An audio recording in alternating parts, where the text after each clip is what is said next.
ఈరోజు మేము మా తోడికోడలు వాళ్ళ ఇంటికొచ్చామండి. సో, మేమొచ్చాం కదా అనేసి మా తోడికోడలు చికెన్ బిర్యానీ, చికెన్ కర్రీ చేసిందండి. తను అలా చేస్తానే దింపుతానే వేడి వేడిగా చికెన్ బిర్యానీ తిన్నానసలు. ఉట్టి చికెన్ బిర్యానీ అయితే ఎంత టేస్ట్ ఉందో.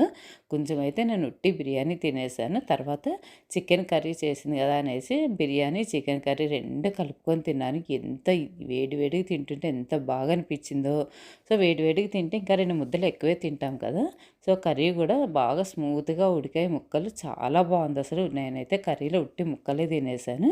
సో, దాంతో పాటు రైతా ఉంది. ఇంకా రైతా, కర్రీ, చికెన్ బిర్యానీ అయితే యమ్మీ ఉండిందసలు. చాలా బావుంది నాకైతే.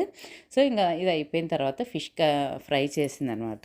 సో, ఫిష్ ఫ్రై అయితే నేనైతే ఉట్టి ముక్కలే తినేసాను. అంత బాగా క్రిస్పీగా బయటంతా క్రిస్పీగా, లోపలంతా స్మూత్‌గా ఫిష్ కర్రీ చాలా బావుంది. చెప్పాను కదా! ఎక్కువ స్పైసీ చేసుకుంటే ఎక్కువ తినలేమనమాట.